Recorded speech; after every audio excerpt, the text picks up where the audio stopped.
Welcome to the official YouTube channel for the Colin Cowherd Podcast. Go on, hit the subscribe button. There you go, right down there. If you want to be among the first to hear my weekly takes, NFL, college football, more, right there. All right, Cowboys-Ravens. Wow. Cowboys made a furious comeback late, but we should go back to the first half where Baltimore had a huge lead, averaged 8.8 yards a play. Dallas was demoralized, and it looked like the fourth time between Buffalo and Green Bay last year, the Saints and Baltimore this year, Dallas was getting their doors blown off. Now, again, Baltimore's now, they lost a lead to the Raiders. They lost a big lead. This is kind of, Lamar Jackson struggled with some accuracy when he could have sewn stuff up. He had Mark Edwards wide open on a play on a third down. I've come back to Dallas once, and I said in this game, 40% of Dak's wins are against the Giants in Washington at the height of their dysfunction. The New York Giants now have cleaned up that offensive line a little bit, and they actually look pretty good today. Daniel Jones doesn't look as nervous. Neighbors is an absolutely freaking stud. Baller. Jesus, is he good. Holy shit, is he good. He looks like a real deal. Yeah, so all of a sudden, the Giants now Dallas is going to New York pretty soon, and Dallas's offensive line. This Thursday, I think it's Thursday Night Football. Yeah, Dallas and so, by the way, Giants O-line is pretty good. And the Dallas D-line's getting pushed around. So that game's going to be really interesting. But my take was, and I said it this week, is in a big game, I'm going to take Lamar over Dak. I just don't think Dallas is that talented. I do think they're a little better at wide receiver than I gave them credit for. But the defensive line, Baltimore averaged through three quarters, 9 yards a play on the road. So my take is the better team won. It wasn't really that close. And that we've got to, I said this at the end of last year, John. I felt the Niners had peaked because of their age, and I felt Dallas was going to slowly regress. We were going to see, now they were going to go on 10 wins from 12, and the next year it'll be 9 wins. I look at Dallas, and the blame to me is not on Dak. Jerry, you've missed on too many picks. This past draft, nobody's really popped. I just don't think Dallas has elite personnel. I look at Philadelphia. I look at Kansas City. I look at the Niners. I see elite Detroit. I don't see it with Dallas. Well, I would say this. One thing with Dallas the last 3 years, winning 12 games. Obviously, last year, Dak had a career year, but their defense under Dan Quinn, there's a reason he became a hot head coaching candidate. They were really, really good. At one point in time early in that game, it felt like Baltimore was going to rush for 400 yards. It was insane. It was crazy. And we say this a lot about Dallas. They're a great front runner because they get a lead and their defensive line is fast. I think we're learning they're not very powerful. Right. And you can run the ball right down your throat. And I understand passing league, everyone. These teams now have no problem, obviously playing the Ravens, the Saints, all these teams, they're good running backs on all over the place. They will run it all day long on you until you can prove you can stop it. And when you're giving up 5-6 yards a carry, there's no point to call passes. So, did you think that was, I know it was impressive the last 7-8 minutes, a little bit of a hollow comeback. They hit an onside kick. It was just like, John, the score does not reflect what I witnessed. Right. I thought the Rams played their ass off. They were hanging around. The whole game. They were making big plays on third down. Listen, Jennings he's the best number 3 receiver in football. Jennings, he was a great college player at Tennessee. They stole him in the 6th round, and he just gets better every year. That kid he's great. He's a weird body type. There's just not a lot of huge hands, huge length. He's just hard to defend, and the Rams don't have great corners. But I felt like Dallas, sometimes you just get into these games, and it's hard to ask your play, especially if you physically dominated, John. It'd be one thing if it's trick plays or over the top. When you physically dominate Dallas for 3 quarters, average 9 yards a play, it's hard to ask your guys to bring their best stuff in the 4th. They feel small on defense. They just feel small. One thing you saw with the Rams today, I don't know much about their linebackers, and they let Ernest Jones go for a reason. They felt good about some of the random guys they had. They were making plays. Yeah. They had a lot of just tackles in the hole against the 49ers' vaunted running game. Obviously, the Niners have Fred Warner. You see, who did the Ravens have? Roquan Smith.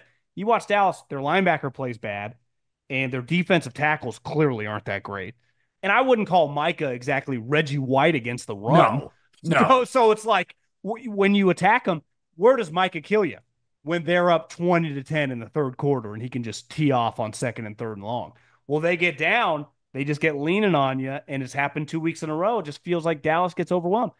It's crazy to say, but must win this week at New York. You start 1-3. I like Dallas to be a playoff team this year, but after these 2 weeks, shit, I gotta reconsider.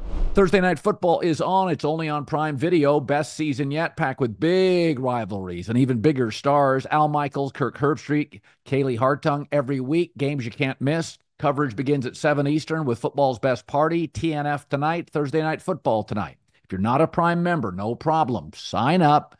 30-day free trial. Cancel anytime. Thursday Night Football, and it's on Prime Video. Restrictions apply. See Amazon.com/Amazon Prime for details. I watched every play of the Giants game. Now, again, I don't buy Deshaun Watson, but Daniel Jones does not seem as nervous.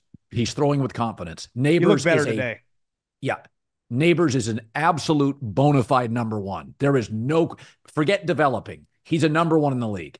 Now all their second, third, and fourth receivers feel slotted in the right spot. They got a lot of threes. Their offensive line, this is like, in New York, Aaron Rodgers is going to get all the love. If you pay attention, the Giants' offensive line's actually playing, and they put draft capital into it. They hit on a left tackle. So, and I think we both agree that Brian Daboll's, I like him more than you do, but I think he's clearly good.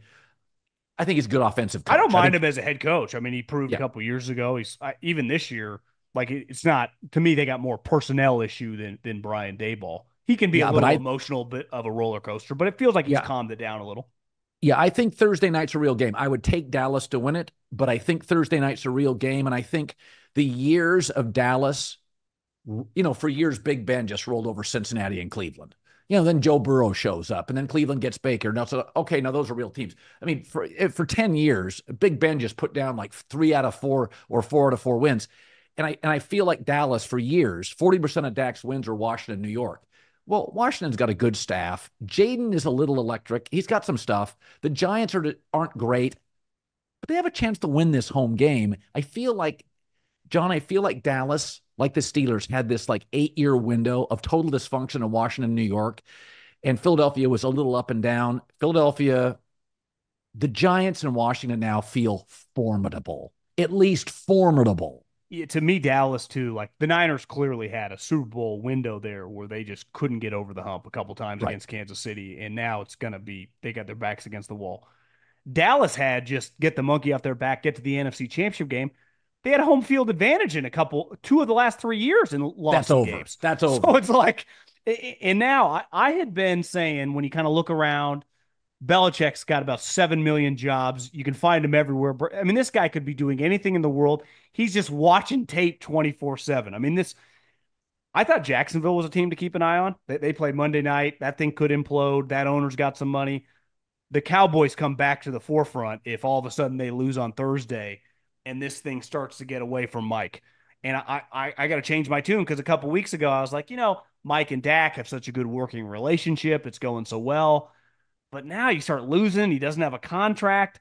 That conversation, don't you think, the fire's going to get lit under it? I mean, Jerry, they by no means on what they've looked like last 2 weeks against obviously 2 talented teams. They didn't even look close.